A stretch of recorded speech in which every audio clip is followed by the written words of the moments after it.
જય જવાન જય કિસાન। કેમ છો મિત્રો?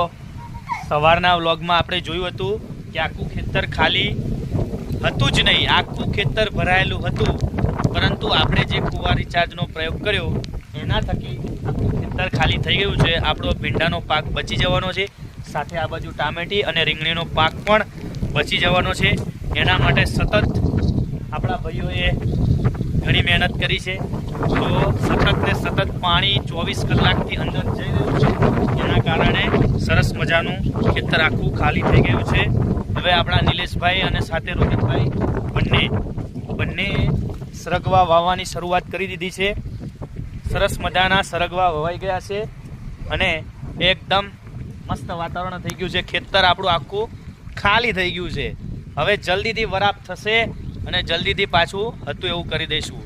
આજના વિડીયોમાં